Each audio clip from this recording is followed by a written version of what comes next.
삼성이 지금 아마 좀 이를 갈고 HM4는 좀 하려고 하는 모습이 보이는 게 메모리 업체들이 지금 원비 공정을 쓰고 있어요. 예. 근데 삼성전자가 지금 원시 공정을 쓰고 있습니다. 하나 앞서서 쓰고 있고 보통은 12나노를 HBM4로 쓰는데 예. 삼성은 4나노를 쓰거든요. 그래서 약간 어떻게 보면 되게 오버스펙입니다. 네. 그만큼 삼성이 지금 HM4에 대해서 되게 많은 리소스를 넣었다, 투어했다고 좀 보시면 될 것 같습니다. HM3E도 지금 보면은 엔비디아만 아직 좀 얘기가 없지 사실 뭐 다른 회사들은 이미 퀄이 돼서 제품이 좀 공급이 되고 있습니다. 네네. 그래서 그런 부분에서 이제 저희가 그래도 약간의 긍정적인 부분이 좀 나오고 있다고 보시면 될 것 같습니다. 알겠습니다. 알리바바에서 개발한다는 AI 칩 있잖아요. 네네네. 어느 정도 수준인지는 저희가 조금 이제 잘못 생각하고 있는 게 설계 관련된 부분에서나 디자인적인 측면에서 중국이 많이 뒤쳐졌다고 생각하지만 사실은 되게 많은 기술력들이 확보가 되고 있고요. 설계 자체는 제가 보기에는 진행이 가능한데 다만 이제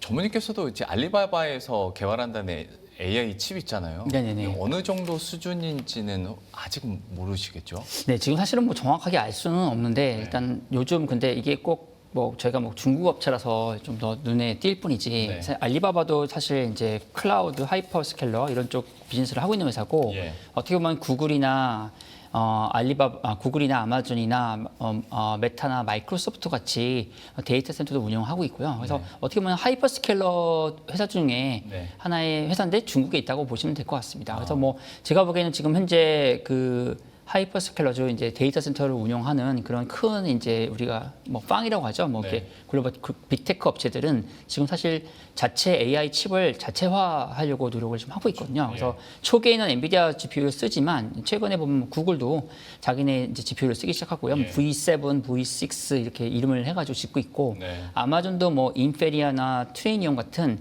뭐 인퍼런스 추론용 칩이나 트레이닝용 AI 칩을 만들고 있습니다. 이거는 이제 하나의 트렌드라고 보시면 될 것 같습니다. 그래서 에이직 관련된 새로운 어떤 업체들 간의 각 자체의 AI 칩을 내재화하고 거기에 맞는 제품들을 만드는 방향이라고 보시면 될 것 같습니다. 근데 이제 어떻게 만들까에 대한 궁금증이 있어요. 그러니까 정보가 워낙 제한적이기 때문에 이런 궁금증도 드는 건데 그러면 알리바바 자체 AI 칩을 만드는데 TSMC를 사용할 수는 없잖아요. 이용할 수는 그렇겠죠. 없잖아요. 네네네. 그러면 이게 자체적으로 이 공정과 이 제조가 가능한가에 대해서 그 가능성도 충분히 있다고 보시는 겁니까? 근데 사실 지금 뭐 중국에는 뭐 물론 이제 글로벌 파운드리 업체는 TSMC가 있고 한국에는 삼성전자가 있듯이 중국에는 SMIC라는 회사가 있습니다. 네. 스믹이라고 해서 네. SMIC가 파운드리 회사거든요. 그래서 어느 정도의 그 공정 프로세스를 갖고 있고요. 다만 EUV 공정이 아마 진입이 어렵기 때문에 지금 EUV 공정 자체의 장비는 중국에서 수입이 안 되기 때문에 그런 데서는 제한 요소는 있지만 뭐 EUV 없이 5나노 공정까지는 아마 진행하고 있는 걸로 알고 있습니다. 그러면 경량화된 AI 정도는 자체적으로 그래도 생산하고 소화할 여지는 있다라고 저희가 판단을 해도 되겠습니까? 제가 보기에는 불가능하지는 않을 것 같습니다. 그래서 트레이닝 관련된 칩들도 제가 보기에 만들 수 있는 다만 이제 성능의 문제일 뿐이지 네. 만드는 것 자체는 아마 설계 자체는 아마 알리바바도 꽤 많이 설계력을 가지고 있을 거로 보여지고요.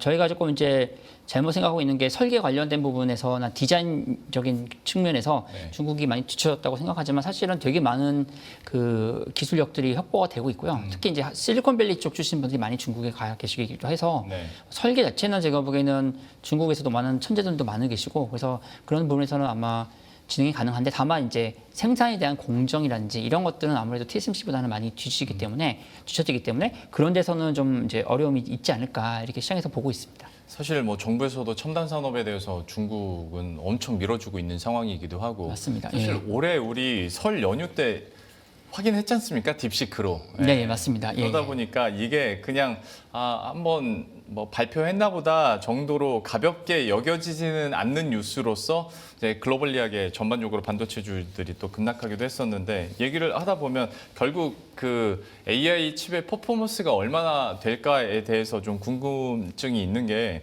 오늘 국내 기사를 보면요.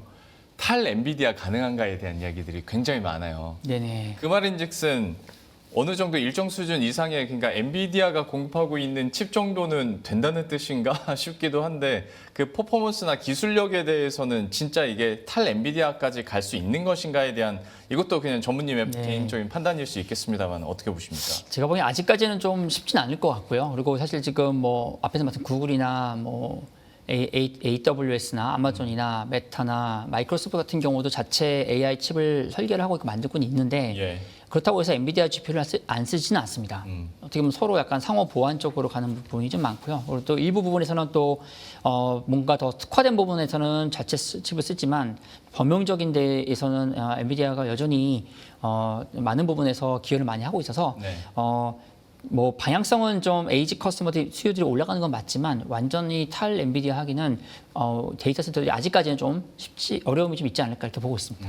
그러면 이제 이와 관련된 질문은 마지막인데 우리 네. 시청자 여러분들이나 투자자 여러분 입장에서 봤을 때 알리바바가 자체적인 AI 칩을 개발한다라는 소식을 어느 정도까지 우리가 심각하게 받아들여야 될 것인가에 대해서 판단을 좀 해야 되는 이 시점인 것 같아서요. 근데 사실 이거는 사실 저희 뭐 네이버나 카카오나 뭐 KT나 이렇게 네. 보면 저희 왜 글로벌 우리 리벨리온 같은 회사도 있고 해서 네. 자체로 우리가 지금 사실은 텔레콤에서도 자체 지금 AI 칩을 좀 만들려고 하는 모습도 보이거든요. 예. 이건 제가 보기에는 글로벌 현상이라고 보시면 될 것 같습니다.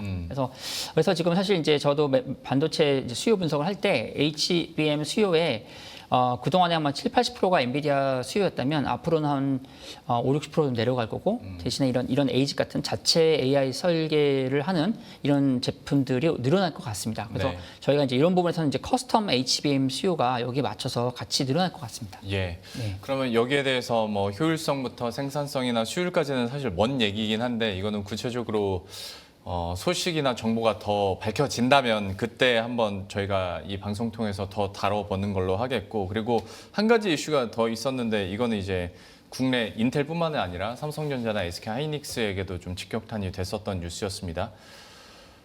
미국의 검증된 최종 사용자, 이것도 우리한테는 그렇게 익숙한 그 개념은 아닌데 VEU에서 EU를 철회했다 그 자격을 예, 막 그런 소식이 들려왔습니다. 미국에서는 당연히 중국 쪽을 압박하고 견제하기 위해서 결국 이런 결정까지 나오게 되는데 그러면 우리 국내 반도체 업체들에게는 얼마만큼의 타격이 될 것인가 이것도 그냥 블러핑 중에 하나라고 봐야 되는지 아니면 정말 추가적인 뭐 생산성 확장에 제동이 걸리는 것인지에 대해서는 어떻게 평가하십니까? 사실 근데 이게 중국에서 지금 공장 관련된 부분에서 몇 번의 사실은 미국에서 이런 부분들이 있었고요. 그래서 그렇죠. 사실 이게 네. 한 몇 년부터 계속 좀 지속이 됐습니다. 사실 바이든 정부 때도 있었고요. 예. 그래서 완전 새로운 건 아니지만 이제 문제가 되는 건 이제 앞으로 개별 장비들을 모두 승인을 받아야 되는 어려움이 네. 생길 겁니다. 이제 이게 발효된다면 12월 30일 이후부터거든요. 그러니까 내년부터죠. 예. 그렇게 되면은 이제 중국에서 그 공장의 그 가동 그 팹을 이제 업그레이드 한다고 하죠. 그러니까 공정을 이제 예를 들면 1A 나노에서 1B 나노로 이렇게 공정 업그레이드 하는 데서 많은 어려움이 생길 거고요. 그리고 신규 캐파를 넣는 것도 되게 좀 어려움이 생길 수 있습니다. 그래서 결국은 뭐 그렇다고 해서 이제 한국에 있는 메모리 업체들이 이 상황 방향성을 모르고 있는 건 아니었을 겁니다. 그래서 아마도 이제 아무래도 앞으로는 이제 중국보다는 이제 한국으로 국내에 있는 공정을 더 앞단 선단 공정을 더 많이 활용하는 방향으로 가지 않을까 싶고요. 근데 네. 문제는 이게 지금 중국에서 만들고 있는 제품들이 DRAM 낸드 다 커머디티, 그러니까 범용 DRAM 낸드입니다. 범용 메모리입니다. 그러니까 지금 사실 뭐 DDR4가 좀 가격이 많이 오르고 있고 DDR5도 지금 전반적으로 좀 가격이 오르고 있는 상황이거든요. 네. 근데 만약에 이게 진행이 된다면 이 DDR5 같은 이런 범용 메모리의 공급에 많은 차질을 줄 가능성이 큽니다. 내년에. 그래서 이게 사실 꼭 이게 과연 가능할지는 사실 모르겠습니다. 왜냐하면 메모리 미국에 있는 그 아까 말씀드렸던 그 빅테크 업체들한테 영향을 줄 수 있거든요. 그렇죠. 네. 가격이 올라갈 수 있는 부분이 생길 수 있습니다. 그런 부분들은 앞으로 아마 양국 간의 뭔가 협의나 아니면 협상이 또 추가적으로 있지 않을까 이렇게 보고 있습니다. 그러니까 많은 전문가들이 결국에는 미국의 자가당착이 될 수도 있기 때문에 이게 정말로 오래 가겠냐라는 얘기들을 하더라고요. 미국 입장에서도 한번 그 실익은 따져봐야 되기 때문에 어떻게 또 펼쳐질지는 봐야겠습니다만 어쨌거나 좀 악재성 뉴스들이 있어서 여기에 대해서 판단을 좀 들어보고자 전문님께 한번 여쭤봤고 마지막으로 어떤 삼성전자에 대해서도 좀 전망이나 의견이 궁금한 게 제가 알기로 시티그룹이 최근 그러니까 매달 2달 연속으로 삼성전자 목표 주가를 올려잡더라고요. 지금 네. 10만 원까지 발표 상향 조정한 걸로 알고 있는데 삼성전자는 어느 부분에 대해서 가장 긍정적으로 보시고 이렇게 가격이 나왔는지도 좀 궁금하더라고요. 네, 일단 저희가 7월 달에 이제 저희 목표 주가를 좀 2번 올렸는데요. 예. 이유는 저희가 2분기 실적이 가장 바닥으로 봤고요. 그다음에 파운드리 가동률이 이제 하반기부터 좀 올라가는 모습이 좀 보입니다. 그래서 네. 물론 파운드리 실적이 회복이 그렇게 쉽진 않아요, 사실. 그리고 적자가 계속 될 것 같긴 한데 적자 폭이 좀 줄어들 부분이 하반기부터 보였고요. 그래서 그 부분이 이제 좀 저희가 이제 삼성전자를 좋게 보는 이제 그런 방향성을 좀 보게 된 거고 또 하나는 이제 앞으로 이제 2나노 공정에서는 사실 TSMC하고 삼성전자밖에 2나노 공정을 하고 있는 회사가 없거든요. 예. 그러면 결국은 2나노 공정에 신규 고객이 들어갈 가능성이 높다고 저희가 봤었는데 다행히도 최근에 이제 테슬라가 이제 삼성전자랑 같이 2나노 공정을 쓰기로 했고 네. 테일러에서 그리고 애플이 또 최근에 또 오스틴 공장에 저희가 보기에는 아마 시모스 이미 센서일 것 같습니다. 그래서 그런 것들을 이제 생산을 거기 쪽에서 하기로 결정한 것 같습니다. 그래서 그런 부분에서 이제 삼성이 이제 파운드리 쪽에서의 공장 재개의 모습이 좀 보이지 않을까. 근데 사실 이제 중장기적으로 좀 보셔야 될 것 같고요. 단기적으로는 여전히 좀 실적은 그렇게 썩 좋지는 않을 것 같습니다. 다만 실적 자체에 빠지는 부분들이 좀 완만하게 좀 이렇게 개선되는 이런 부분들이 하반기부터 벌어질 것 같습니다. 사실 올 초까지만 하더라도 삼성전자의 파운드리 사업부는 이거 쉽게 회복되기 힘들겠는데라는 얘기를 했었는데 그래도 하반기부터는 좀 그래도 회복하는 국면을 보여서 혹시 전문님께서도 삼성전자가 그래도 생각보다 파운드리 쪽에서 이제 바닥 찍고 올라가는구나라고 생각하신 건지 아니면 이쯤이면 회복되면서 이제 최악의 국면은 벗어났을 것으로 이미 예상을 하셨는지 그것도 좀 궁금합니다. 네. 일단 2분기 숫자가 워낙 안 좋아서 네. 이제 최악의 국면은 벗어났다는 부분이 더 제가 보기에는 그런 부분 때문에 사실 네. 이제 7월부터 좀 삼성전자 좀 좋게 봤고요. 그리고 또 가동률도 이제 하반기부터 좀 올라가는 저희가 이제 원래 상반기는 한 60% 봤는데 하반기부터는 한 77%까지 올라가는 모습이 좀 보이고 있습니다. 그래서 네. 그런 부분에서 이제 2분기를 가장 바닥으로 좀 본 이유가 이제 그런 이제 맥락이라고 보시면 될 것 같습니다. 삼성전자 엔비디아랑은 어떻게 HBM 잘 돼야겠죠. 근데 HBM4는 좀 제가 보기에는 원시 공정을 쓰고 있어서 예. 아마 원시 나노가 좀 오버스펙이거든요. 네. 삼성이 지금 아마 좀 이를 갈고 HBM4는 좀 하려고 하는 모습이 보이는 게 이제 우리가 전 공정에 지금 보통 이 메모리 업체들이 지금 원비 공정을 쓰고 있어요. 예. 근데 삼성전자가 지금 원시 공정을 쓰고 있습니다. 하나 앞서서 쓰고 있고 그리고 베이스 다이라고 해서 이제 그 HBM 밑에 있는 칩인데 이게 네. 로직 다이인데 보통은 12나노를 HBM4로 쓰는데 삼성은 4나노를 쓰거든요. 그래서 약간 어떻게 보면 되게 오버스펙입니다. 네. 그만큼 삼성이 지금 HBM4에 대해서 되게 많은 리소스를 넣었다, 투어했다고 좀 보시면 될 것 같습니다. 아니 애초에 이제 이 정도 됐으면 3 건너뛰고 4로 간다라는 얘기를 네. 예전부터 했었으니까 네네. 실제로 이제 성과가 좀 나야 될 텐데 그건 네네. 한번 기대는 해봐야겠습니다. 네, 맞습니다. 그리고 지금 뭐 어떻게 보면은 이제 HBM4 같은 경우가 다들 뭐 올 연말이나 내년 초에들 다들 이제 준비들이 되고 있는 상황이고 루빈도 내년 2분기 정도 되거든요. 그래서 네. 시간적으로도 아직 좀 진입할 수 있는 가능성을 좀 더 열어놓고 보시면 될 것 같습니다. 예, 참 우리 투자자 입장에서는 거의 분기에 한 번씩 네. 희망 회로만 돌릴 수 있는 그런 뉴스들만 나오고 실제로 네. 성과는 잘 안 났었는데 HBM4 쪽에서는 그래도 삼성전자 발 좀 긍정적인 소식이 근데 HM3E도 지금 보면은 엔비디아만 아직 좀 얘기가 없지 사실 뭐 다른 회사들은 이미 퀄이 돼서 제품이 좀 공급이 되고 있습니다. 네네. 그래서 그런 부분에서 이제 저희가 그래도 약간의 긍정적인 부분이 좀 나오고 있다고 보시면 될 것 같습니다. 알겠습니다. 네. 수율도 좀 잘 잡길 바라면서 예, 그러면 이 정도로 하고 AI 트렌드와 관련된 반도체 또 전망, 반도체 업계와 시장의 전망도 한번 해보도록 하겠습니다. 참 여러 가지 내용들과 자료들을 준비하셨던 걸로 저도 보긴 했었는데 네. 좀 큰 그림에서 앞으로의 컴퓨팅 트렌드가 이렇게 달라질 것이다. 라는 좀 성관을 제시해 주신다고 들었습니다. 좀 어떤 내용입니까?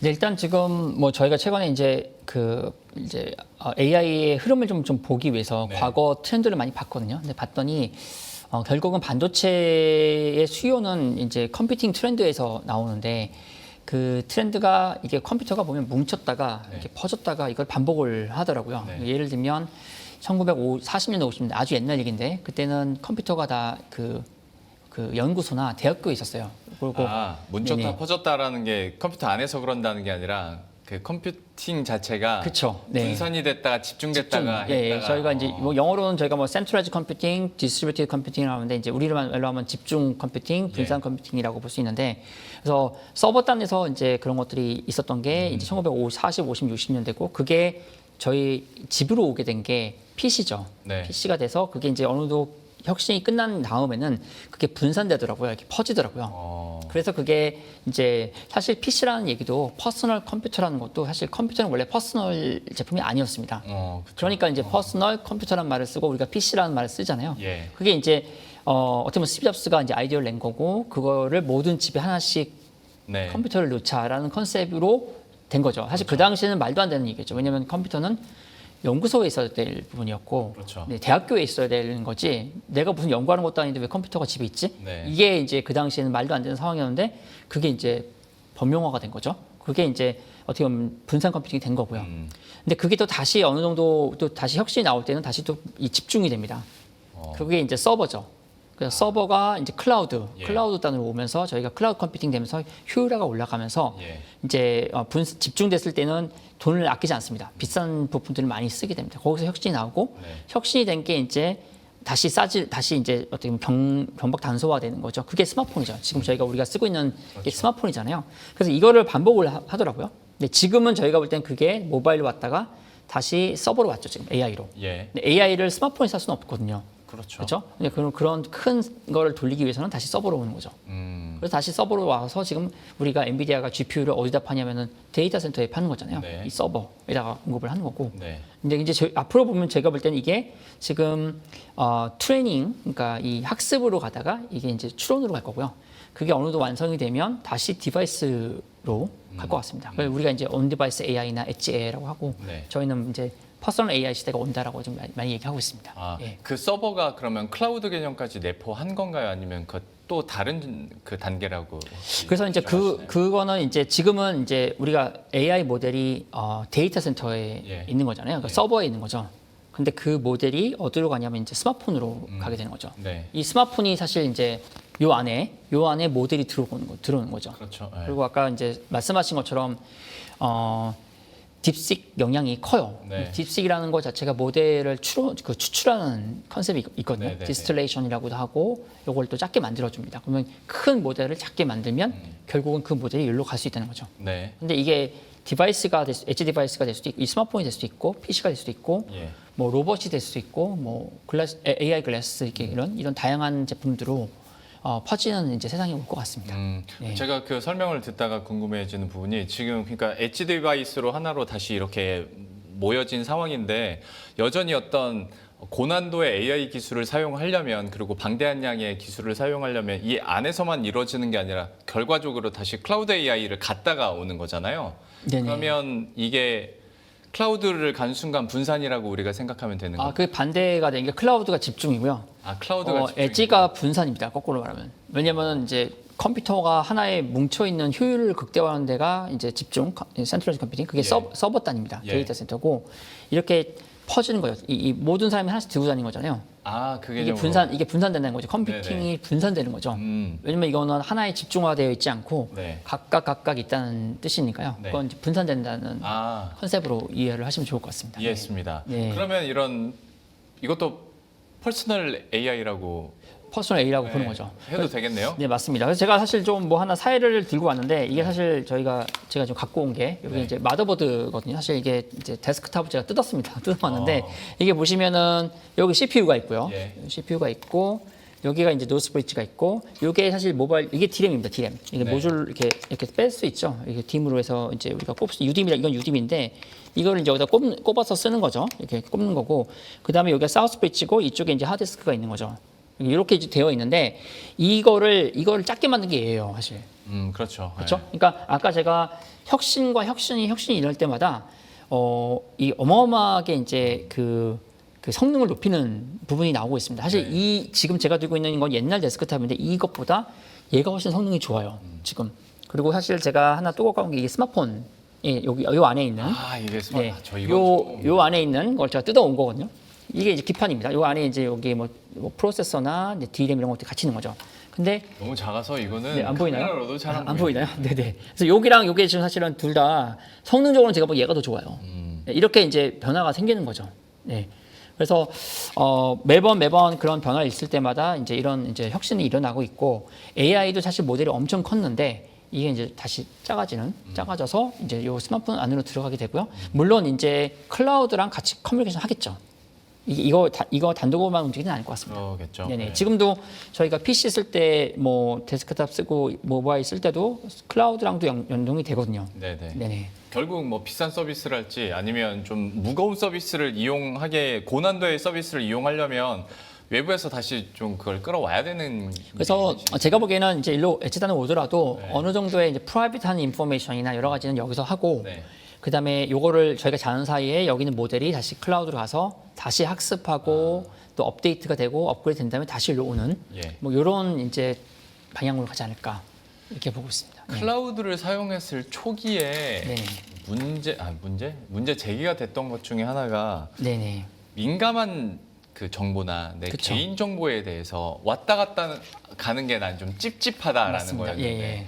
그러면 이것도 그렇게 구분이 가능합니까? 그러니까 민감한 정보는 내 엣지 디바이스 안에서 그냥 그쵸. 이렇게 처리가 되고 다른 작업들은 이제 클라우드를 왔다가 가는 뭐 그런 방식입니다. 맞습니다. 그게 가능해지는 거죠. 그러니까 여기서 이제 예를 들면 여기서는 그러니까 그게 좋은 점이 뭐냐면 이제 이 모델이 나만을 위한 모델이 되는 거죠. 그렇죠. 그러니까 이제 이 지금 현재 AI 서버에 있는 모델은 모든 몇십억 사람에 해당되는 모든 것들 처리해 주는 거죠. 그러니까 예, 모든 정보를 알고 있다고 볼 수 있고요.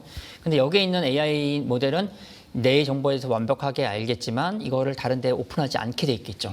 그리고 여기서 많은 것들을 between you and me가 되는 거죠. 얘와 나만 아는 네. 그런 이제 역할을 할 수 있는 거죠. 그리고 그거를 클라우드 단으로 보낼 때는 이걸 암호화하게 하는 거죠. 암호화해서 그 암호화된 거 갖고 얘는 모델링만 그 트레이닝만 시켜주는 것뿐이지 예. 구체적인 정보 가지고 트레이닝은 되지 않게 할 수 있는 거죠. 그러니까 그런 것들이 앞으로 엣지 디바이스 쪽에서 하나의 방향이 될 것 같아요. 그러니까 마치 영화 허에서 보면은 왜 이렇게 얘랑 대화 나누고 막 그러잖아요. 근데 이게 정말 나만을 위한 것이 되는 이제 그런 세상이 앞으로 오지 않을까.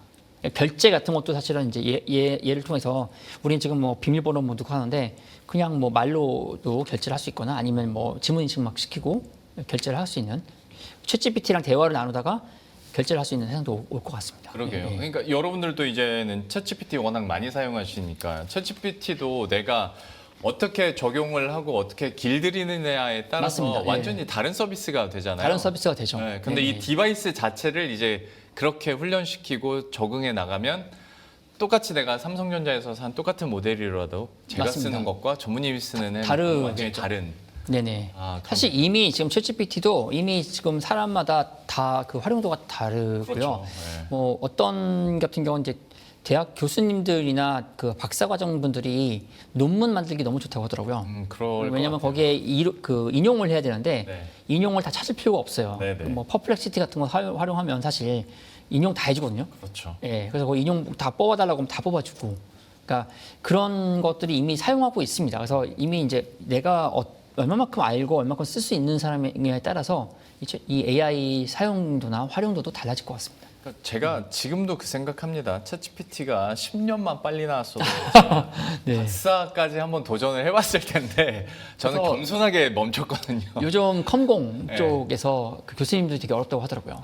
이 시험을 보는데 애들이 그 대학생들이 네. 코딩을 하는 거를 다 사실은 AI가 다 할 수 있거든요. 그렇죠. 그러니까 교수님들이 이게 진짜 학생이 쓴 코딩을 한 건지 아니면은 이거 AI 시킨 건지 네. 그거 구분하는 게 정말 어려운 모르겠네요. 상황이라고 합니다. 그래서 요즘 그래서 원래는 이제 이 컴공 이런 데서는 컴퓨터 공학 이런 데서는 사실 이제 그런 프로그래밍 같은 거 할 때 원래 PC 컴퓨터에서 하는 것들을 하는데 요즘은 다 수기로 시험을 본다고 하더라고요. 왜냐하면 하도 이거 쓸 수 있는 것들이 많다 보니까 아니면 인터넷 끊고 한다든지 뭔가 좀 이렇게 반대로 가는 건 같은 거꾸로 느낌이 안 그러 있는데. 그렇죠. 안 그러면 이제 너무 이제 아. 그 치트키가 크다 보니까 그러게요. 네네 그런 일이 벌어진다고 합니다. 아니, 요즘에 꼭 컴공까지 갈 것도 없이 네. 대학생분들은 이제 중간고사, 기말고사 때 이렇게 그 수업했던 자료 넣어놓고 네네. 예상 문제 족보 뽑아달라고 하면 뽑아줘요. 가능하죠. 네. 왜냐면 그거와 미세한 문제들 패턴 만들어주고 네. 만들어줄 수 맞아요. 있으니까요. 근데 네. 교수님이 아무리 머리가 좋아봤자 챗GPT가 예상 문제 내는 거 안에서 얼마나 벗어날 수 있겠냐. 벗어나기 쉽지 않겠죠. 네. 그 말 하시더라고요.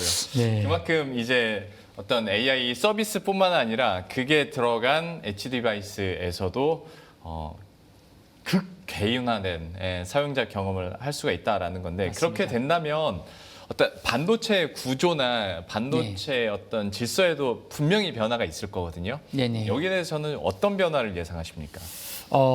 일단은 이 AI에 따라서 구조가 이제 많이 바뀔 텐데요. 일단 지금 제가 이제 이렇게 들고 왔던 이 구조가 이런 건데, 예를 들면은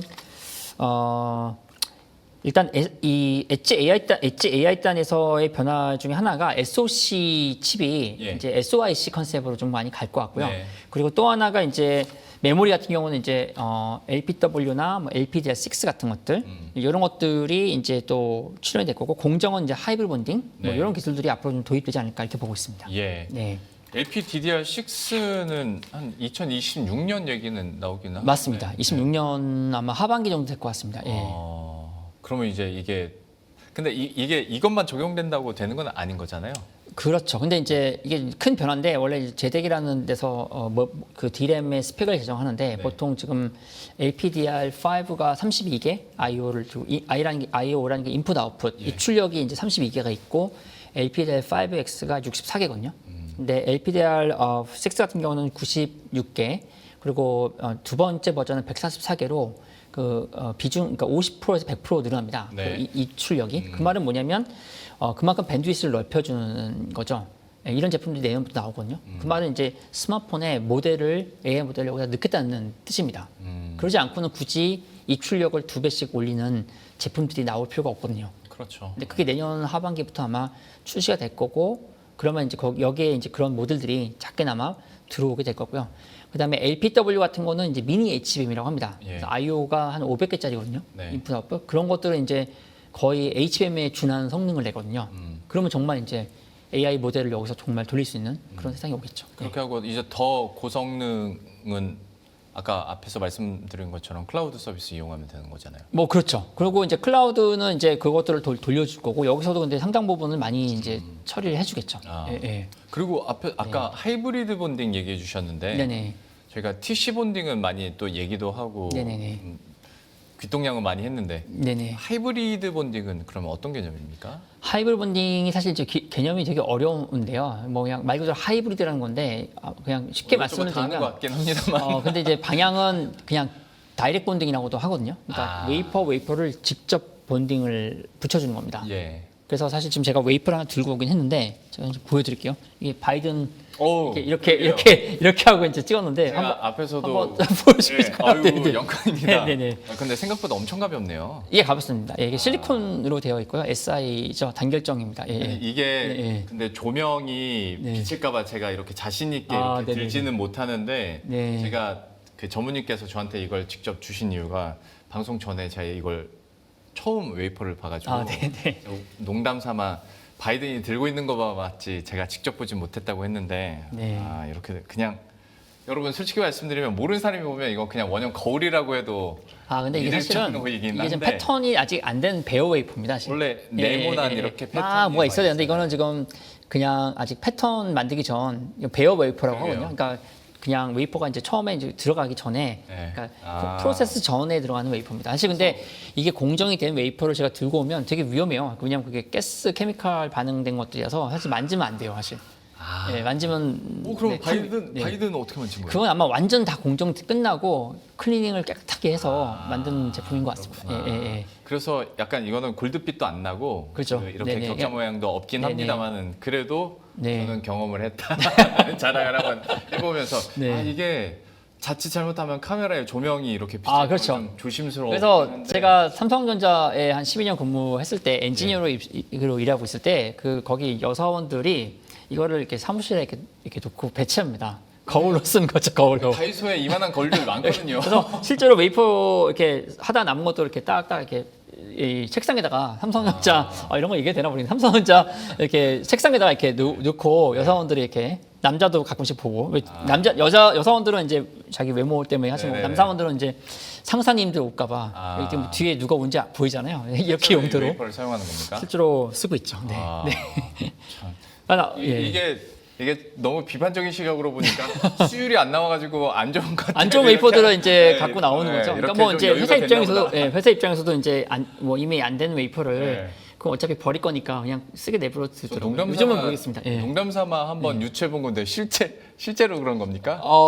그게 그러니까 이게 2000년도에는 그랬어요. 근데 완제품까지 못 간 제품들 그냥 이렇게 그렇죠. 근데 재사용하는 요즘은 아마 근데 못 할 겁니다. 괜찮아졌겠죠. 예. 제가 2000년도에 입사할 때만 해도 좀 그런 거 이렇게 들고 나오는 게 문제는 안 됐는데 요즘은 아마 좀 어렵겠죠. 예. 나름 반도체 업종에 종사하시는 분들 입장에서는 이게 하나의 또 좀 멋이었겠네요. 로망이. 뭐 그렇죠. 이렇게 놓고 있는 게 네네. 알겠습니다. 네. 그 파운드리를 저도 네. 신나서 이제 보기만 하고 구경했는데 이 파운드리를 갖고 오신 이유와 그 설명 좀 부탁드립니다. 그래서 이 웨이퍼를 제가 좀 갖고 온 이유가 그래서 네. 아까 그 하이브 본딩이라는 게 이게 사실 웨이퍼와 웨이퍼를 직접 본딩을 하는 방식인데 웨이퍼 투 웨이퍼 본딩도 있고 웨이퍼 투 웨이퍼 칩 본딩도 있고 한데 근데 컨셉은 뭐냐면 중간에 원래는 범프란 게 있습니다. 이렇게 범프. 그래서 이게 원래 웨이퍼에 이렇게 여기에 연결하기 위한 볼 같은 게 있거든요. 네. 근데 그거를 안 쓰고 이 웨이퍼 투 웨이퍼 본딩을 하거나 아니면 칩 투 칩 본딩을 하는데 이게 사실 이제 반도체 공정이 말씀하신 것처럼 이게 사실은 이제 웨이퍼가 옥사이드라는 부분도 있고 네. 카파라는 부분도 있습니다. 구리. 네. 그래서 이거를 한 번에 이제 본딩하기 위한 기술이고요. 네. 앞으로 아마 이 기술이 이제 도입이 되면 이제 이 AI용에 되게 최적화되는 부분이 있는 게 많은 칩들을 스택해서 꼽아야 되거든요. 그런데 이제 활용될 수 있는 기술이라고 보시면 될 것 같습니다. 네.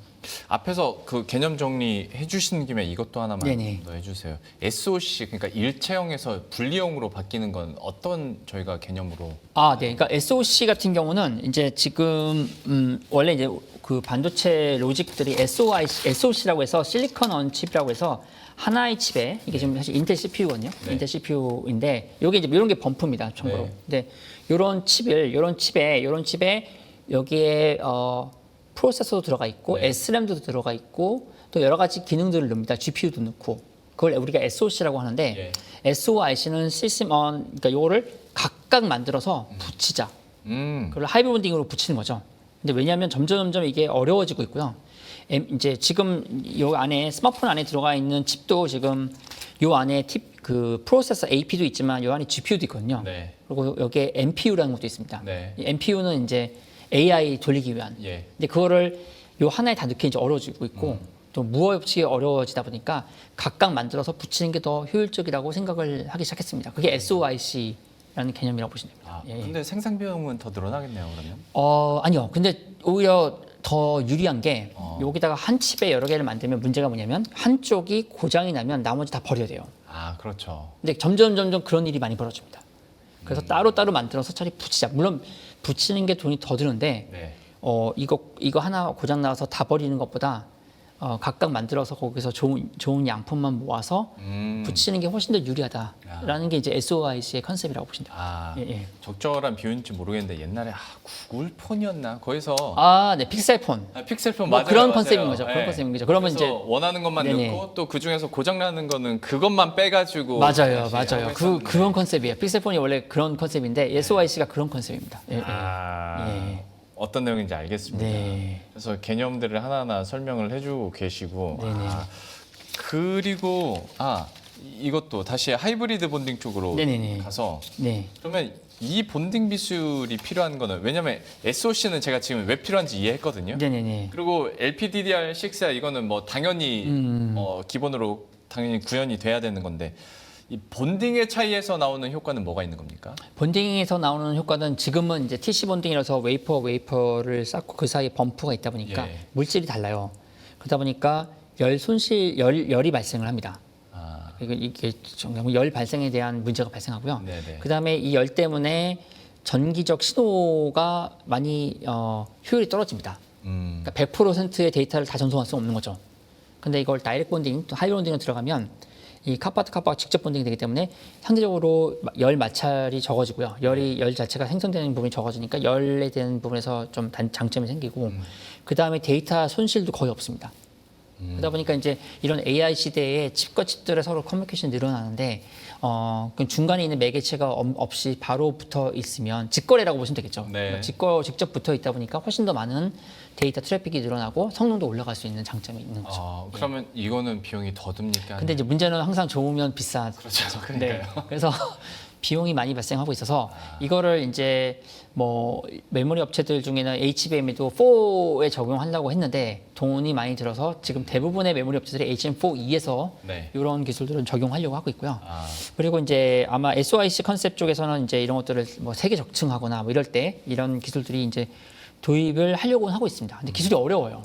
왜냐하면 그 제가 이렇게 직접 붙일 때 이 여기 아까 그 구리가 있고 그 옥사이드는 절연막이거든요. 예. 이 두 개가 열 팽창 계수가 다릅니다. 열이 달라요. 그러니까 우리가 왜 기차 보면은 네. 여름에 이렇게 보면 기차 이렇게 더덕거리는 이유가 이 철이 여름에는 늘어나고 겨울에는 줄잖아요. 그렇죠. 그게 이제 금속은 팽창 계수가 네. 되게 크거든요. 근데 돌은 안 늘잖아요. 네. 예, 이 절연막이 돌이거든요. 네, 근데 그리고 카파는 구리는 이제 메탈이고. 네. 예, 그러니까 이게 팽창 계수가 서로 다르다 보니까 CMP 공정을 되게 잘해야 돼요. 근데 CMP는 이제 케미컬 미케니컬 폴리싱이라고 해서 평탄한 공정을 하는데 네. 이 카파만 선택적으로 깎아줘야 됩니다. 그러니까 이런 어려움이 있어요. 그러다 보니까 이제 공정이 매우 예민한 공정이 들어가고요. 아, 그다음 거기에 CMP 공정이 들어가고 그다음에 플라즈마 액티베이션이라고 해서 이제 플라즈마 공정이 또 들어가요. 네. 그래서 그 표면을 또 처리를 해서 애들이 이제 붙일 수 있게 만들어주는 공정도 필요하고 그다음에 이걸 얼라인을 또 잘해줘야 되고요. 2048개의 이 배선들을 다 한 번에 맞춰줘야 되고요. 그다음에 어닐링 공정이 또 들어갑니다. 이게 전공정과 후공정이 혼합된 아, 뭐 그래서 하이브리드는 아닌데요. 네. 그래서 아무튼 전공정, 후공정이 같이 맞물려 있는 공정이라서 이게 사실 EUV만큼 제가 보기엔 좀 어렵지 않을까. 아. 예. 그래서 또 다른 이제 방향성이 좀 나오고 있는 부분이죠. 아, 예. 그러니까 반도체 얘기하고 난 삼성전자 얘기 나오면 저도 너무 쉽게 술 못 잡는다고 제가 불면소리 하거든요. 네네. 이렇게 얘기 들어보면 네. 술 잡는 게 쉽지 않겠구나. 이게 네, 그런 사실 생각을 합니다. 직접 해보면 해보면 진짜 쉬운 건 아니죠. 그러니까 이제 뭐 많은 그 박사님들이 또 엔지니어들이 거기서 또 열심히 또 일도 하고 계신 거죠. 그러게요. 예. 저보다 훨씬 똑똑하신 분들이 거기서 그렇게 애를 쓰고 계실 텐데 네네. 괜히 죄송한 마음이 들긴 하는데 네. 그러면 이렇게 고성능의 근데 비용도 많이 드는 네. 하이브리드 본딩까지 이용해서 네. 결국에는 어떤 서비스나 어떤 AI를 구현하기 위해서 이런 고사양들의 뭐 시스템들이 적용이 되는 겁니까? 그러니까 뭐 지금 사실 이제 이런 것들을 사용하기 위해서는 결국 이제 AI 제품이 결국은 병렬 연산을 많이 하다 보니까 네. 많은 그 이 칩과 칩 간의 연결성이 되게 높아지고 있거든요. 네. 그러다 보니까 이제 이런 뭐 하이브리드 본딩 같은 그런 이제 어렵고 비싼 공정들이 도입이 되고요. 결국은 이제 성능이죠. 그러니까 그리고 이제 AI 칩의 특징이 사실은 결국은 AI가 Artificial Intelligence잖아요. 네. 그 답에 용어에 답이 있습니다. 하드웨어도 AI 인간을 따라가야 되는 거죠. 근데 인간의 뇌가 뉴런과 시냅스로 되어 있거든요. 네. 이 뉴런 시냅스가 뭐 몇십억 개가 다 연결되어 있습니다. 신경망으로. 마찬가지로 뉴런이 이제 프로세서라고 생각하시면 시냅스가 D램이라고 보시면 되는데 이것들이 유기적으로 이제 다 병렬적으로 붙어야 되거든요. 네. 그러려고 하면은 이런 본딩 기술이 점점 중요해질 수밖에 없어지는 거죠. 예. 그러면 이 본딩 기술에 따라서 지금의 HBM 관련된 어떤 기업들 간의 경쟁력 구조도 좀 달라질 수 있는 가능성이 있습니까? 네, 맞습니다. 그래서 지금 사실 뭐 이게 비단 메모리뿐만 아니라 파운드리 쪽에서도 예. 이제 아마 도입이 될 거고요. 왜냐하면 이제 프로세서 내에 아까 말씀하신 SRAM을 따로 만들어서 붙이는 작업도 일어나니까 네. 거기서 이제 그런 경쟁력 있는 회사와 경쟁력 없는 회사 간에 이제 차이가 벌어질 것 같고요. 그럼 D램도 마찬가지 아까 HBM에서도 붙이는 컨셉도 나오고 그다음에 이제 D램도 셀과 페리가 따로 만들어서 따로 붙이자는 얘기도 있고요. 네. 그리고 낸드 같은 경우도 이제 셀 페리 따로 만들어서 웨이퍼를 직접 붙이는 이런 작업들이 많이 나오고 있습니다. 그래서 이런 것들이 이제 앞으로 반도체 쪽에서의 큰 트렌드가 될 것 같습니다. 그러게요. 이 트렌드를 얼마나 또 빨리 잡고 시장을 점유하느냐에 대한 맞습니다. 부분도 예. 좀 관건일 것 같은데 이것도 저희가 또 배웠으니까 한번 지켜보도록 하겠고요. 중장기적인 관점에서 반도체 시장에 대한 흐름도 좀 궁금합니다. 네. 어떻게 좀 그림 그리고 계십니까? 네, 그래서 일단 반도체 중장기적인 반도체 저희가 좀 보고 있는 부분은 이제 이런 이제 AI 방향 때문에 밴드위스를 넓히는 메모리가 나올 거고요. 그래서 저희가 하이 밴드위스 메모리가 지금 이제 이미 나오고 있는데 랜드도 고대역폭이 고대역폭, 필요하다. 예, 예, 그게 랜드 쪽에서도 아마 하이 밴드위스 플래시라고도 하고 또 HBS라고도 하는데 예. 그래서 밴드위스를 넓힌 랜드 이런 메모리 쪽에서 나오는 그런 제품들이 나올 거고요. 그다음에 덴시티 용량을 높이는 제품들. D램 원래 용량 높이는 건 랜드만인데 네. D램도 이제 128GB, 뭐 256GB, 뭐 512GB 같은 그런 고용량 D램 이런 것들도 계속 늘어나지 않을까 이렇게 보고 있습니다. 예. 전문이 좀 무식한 질문일 수 네네, 있는데 예, 예. 근데 랜드가 왜 고대역폭이 필요합니까? 맞습니다. 근데 이거는 무식한 질문이 아니라 맞는 질문입니다. 원래 랜드는 원래 용량을 넓히고 네. 하드디스크 대체용으로 만든 게 랜드거든요. 네. 근데 이제 밴드위스를 높이는 게 왜 생기냐면 AI 때문입니다. 그러니까 AI가 AI를 돌리기 위해서 아까도 뭐 여기 스마트폰에서 이제 그렇게 고용량, 고대역폭으로 돌리는데 네. 그 데이터들이 사실 랜드에 있거든요. 네. 랜드에서 끌어올 때도 대역폭이 큰 쪽으로 가져가는 게 훨씬 더 유리하거든요. 그래서 이거는 아마 당장은 아닌데 앞으로 이제 랜드 쪽에 하나의 또 방향성이 될 것 같습니다. 현재는 랜드는 사실 용량을 높이는 방향으로만 갔었는데 그렇죠. 네네. 대역폭을 높이는 그런 랜드가 앞으로 나올 것 같습니다. 그래서 랜드가 결국 또 D램을 또 서포트 해줘야 되고요. 뭐 어느 정도 그러겠죠. 성능을. 예, 네. 그래서 특히 이제 엣지 디바이스나 뭐 AI 서버 이런 데에 많이 이제 들어가지 않을까. 예, 이건 당장 지금 있는 건 아니고요. 앞으로 이제 이렇게 나올 것 같다라는 게 저희가 보는 입니다. 예. 그러니까 그냥 전통적인 방식의 컴퓨터만 생각하다 보면 굳이 랜드에 고대역폭이 그렇죠. 뭐 필요 있을까라는 맞습니다. 생각은 드는데 결국에는 서포트도 해줘야 되고 랜드 자체로의 어떤 기술력도 높아져야 되는 상황이다 보니까 그쵸. 예, 예. 고대역폭이 필요할 것이다. 이게 지금 되고 있는 회사가 있습니까? 지금 뭐 샌디스크나 뭐 이런 랜드 회사들이 좀 많이 좀 얘기를 좀 하고 있고요. 네. 그다음에 아마 대부분의 랜드 회사들이 좀 이쪽 관련된 부분들을 준비를 하고 있는데 제품이 나와 있는 데는 없습니다. 아직. 이제 아직은 없고. 뭐 시제품처럼 이렇게 보여주는 건 있는데 이게 양산으로 실제로 간 건 아직 없고요. 네. 다만 이제 앞으로 이제 이런 것들이 업체마다 다 랜드 쪽에서 새로운 제품으로 준비하는 그런 방향이라고 보시면 될 것 같습니다. 제가 이제 설명은 들었는데 개념이 팍 사실 꽂히진 않아가지고 네네. 그러면 랜드를 고대역폭화 하는데 가장 큰 걸림돌이나 기술적인 어려움은 뭐가 있는 거예요? 뭐 HBM과 비슷하게 뭐 이제 결국은 또 인풋 아웃풋 입출력을 많이 키우는 수밖에 없거든요. 그러려면은 또 거기에도 마찬가지로 TSV라는 네. 트루 실리콘 비아 라는 공정이 있습니다. 오늘 너무 네네. 진도가 많이 네네. 나가네요. 메탈 배선들을 더 많이 연결한다고 보시면 될 것 같습니다. 예. 예.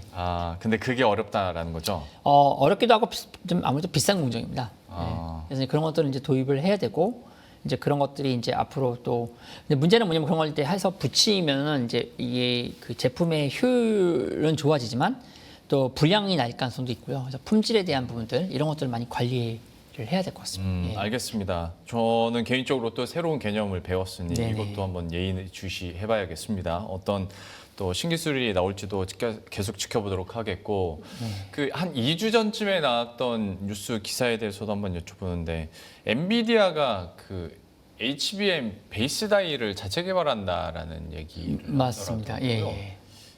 이게 어느 정도 가능한 것인지 그리고 사실 이 뉴스가 나오고 나서 사실 대한민국 사람이면 첫 번째로 드는 이 생각은 SK 하이닉스는 어떻게 되는 거지라는 거였는데 이 뉴스는 좀 어떻게 보셨습니까?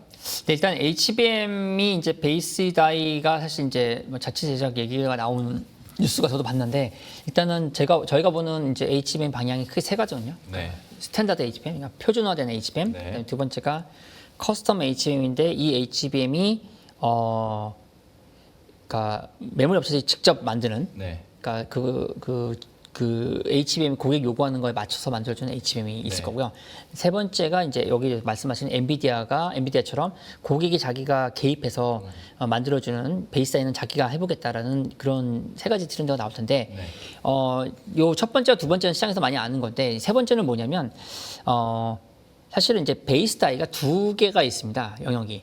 그 메모리 IP가 있는 부분이 있고 그다음에 GPU 코어가 있는 부분이 있습니다. 근데 사실 아무리 삼성 뭐 메모리 업체들이 HBM을 많이 만든다고 하더라도 GPU 코어 부분 그쪽 부분은 사실 엔비디아가 사실 더 잘하겠죠 아무래도. 네. 네. 근데 그거를 이제 메모리 업체가 편의상 다 만들고 있는데 이제 엔비디아 입장에서 이거 내가 해보겠다라고 해서 이제 GPU 코어 쪽을 아마 엔비디아가 할 것 같고요. 네. 메모리 IP 쪽은 아마 좀 접근이 어려울 것 같습니다. 그래서 그 부분은 아마 메모리 업체들이 설계를 해서 같이 디자인해서 그거를 이제 뭐 메모리 업체가 생산하든지 아니면 TSMC한테 파운드리 줘서 만든지 이런 식으로 가지 않을까 이렇게 보고 있습니다. 혹시 이 분야에서 그러면 삼성전자에게 오히려 조금 더 기회가 될 수 있는 부분은 없습니까? 그런 부분도 있죠. 왜냐하면 뭐 저희 메모리 업체들 입장에서 굳이 GPU 코어 쪽을 열심히 하기보다는 고객이 그걸 갖다 주면 자기는 메모리 IP만 해서 효율적으로 제품을 만들어주면 아무래도 이제 고객도 자기가 거기에 인발부 한 거니까 다 할 줄 아는 데다 맡기는 게 낫잖아요. 예, 그래서 일부는 이제 그 잘하는 GPU 쪽 부분은 오히려 이제 고객이 그쪽을 자기네가 좀 더 할 수 있겠다 그런 부분을 한다고 그러면 이제 어떻게 보면 삼성한테도 기회가 될 수 있겠죠. 예. 이게 그러니까 어찌 보면 베이스 다이를 자체 제작한다는 게 메모리 반도체 기업들한테는 진짜 큰 위협이 될 수도 있는데. 그러니까 그쵸. 썩 좋은 그러니까 시장에서 이걸 보면 썩 좋아하지 않을 수 이유가 있겠다. 없죠. 예, 근데 뭐 제가 보는 거는 이거는 그냥 커스텀 HBM의 다변화. 모든 회사들이 다 할 수 있는 건 아니거든요. 그러니까 네. 엔비디아 좀 큰 회사들은 이제 나는 GPU 코어 쪽은 내가 직접 설계해 보겠다. 뭐 메모리 쪽은 어렵겠지만 그래서 그럼 그 부분에다가 이제 메모리 업체들의 IP를 같이 갖다 붙여서 만들면 되니까 그렇게 하면 되는 거고 그렇지 않은 대부분의 커스텀 그 에이지 커스터머들은 뭐 메모리 업체들이 이제 맡기는 이런 작업들이 있지 않을까 보고 있습니다. 그러면 그 얘기 나온 김에 향후에 어떤 메모리 시장에 대한 향방이나 전개는 어떻게 될 거라고 보시는지 그것도 큰 그림에서 한번 설명을 해주시겠어요? 네, 그래서 뭐 메모리 이제 다시 뭐 시장에서 막 커머디티 우려화되는 거에 대한 네. 이제 생각들을 많이 하시는데 저는 AI 자체의 컨셉이 커스텀에 더 많은 부분이 있습니다. 왜냐하면 앞에서 뭐 보여드린 것처럼 여기 이거 딱 보시면 지금 사실 여기에 이제 CPU가 있고 이게 D램이잖아요. 네. 지금 컴퓨터의 구조에서는 메모리하고 로직이 따로 있습니다. 이렇게 따로 있는데 잠시만요. 얘가 프로세서고 메모리가 따로 있거든요. 예. 그래서 여기서 이렇게 여기를 통해서 왔다 갔다 하거든요. 네. 근데 HBM 같은 거, 즉 AI 칩은 이 프로세서 GPU와 메모리가 옆으로 바로 붙어 있어요. 네. 그 때문에 아무래도 메모리가 이 HBM에 최적화를 시켜줘야 될 부분이 좀 많이 있거든요. 여기는 사실은 따로따로입니다. 그래서 지금 메모리는 커머디티죠. 이렇게 따로따로. 근데 이게 이제 요 부트로 붙어서 아예 옆에서 같이 유기적으로 대응하는 부분에서는 아무래도 커스텀에 대한 방향성이 계속 갈 수밖에 없다. 예, 이렇게 좀 보여지고 커머디티 메모리 같은 경우 이제 스마트폰에 들어가는 메모리들도 많은 부분에서 약간의 커스터마화될 가능성이 전 높다고 보고 있습니다. 알겠습니다. 네. 여러분들 잘 따라오셨나요? 네, 너무 진도가 오늘 많이 나갔습니다. 용어가 너무 어려웠나요? 네. 그래도 쉽게 설명을 네네. 해주시고 직접 보여주면서 중간중간에 네네. 얘기해 주시니까 학생인 저로서는 굉장히 흥미롭게 들었습니다. 네. 시간이 많이 돼서 어느 정도 마무리는 져야 될 텐데 이제 몇 가지 그냥 개인적으로 궁금한 거 그리고 이제 반도체와 관련된 게 아니더라도 궁금한 거 좀 네네. AI와 관련해서 말씀을 드려볼게요.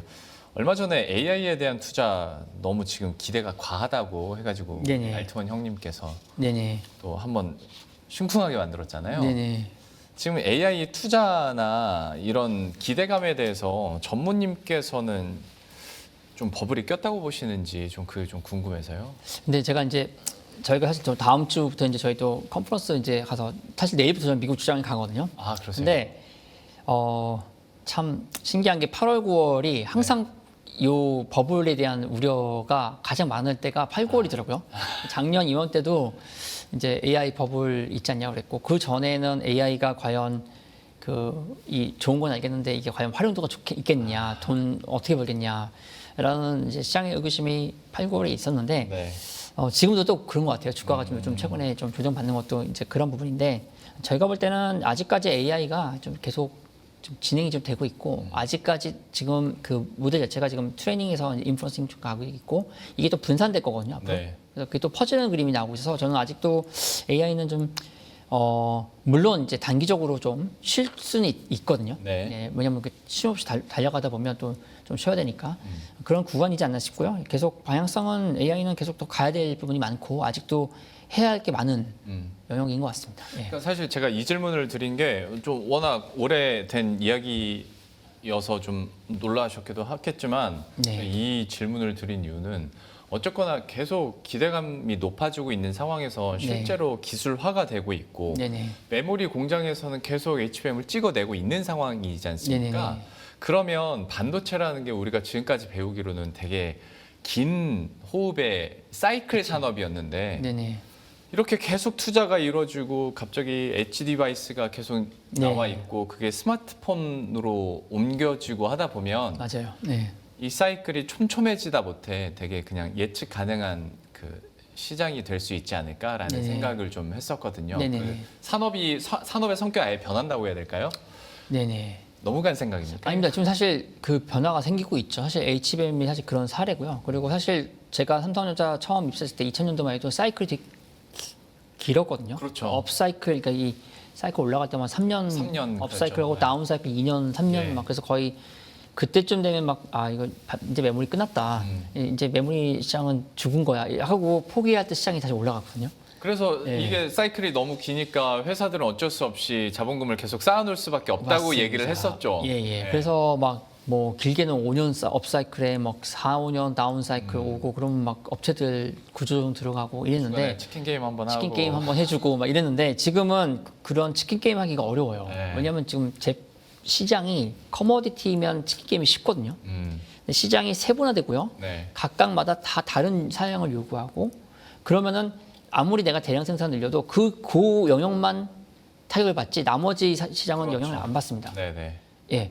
그러다 보니까 이제 그런 게임을 하기가 어려워지고 있고, 그러다 보니까 이제 AI, 이 메모리 시장이 이제는 어떻게 보면 마켓쉐어나 뭐 코스트 절감 이런 옛날 방식으로 하기에는 시장이 너무 많이 바뀌었다라고 보여집니다. 그래서 네. 사이클이 점점 짧아져요. 네. 그래서 진폭도 좀 줄어들고 어느 정도 예측 가능한 시장이 좀 되고 있죠.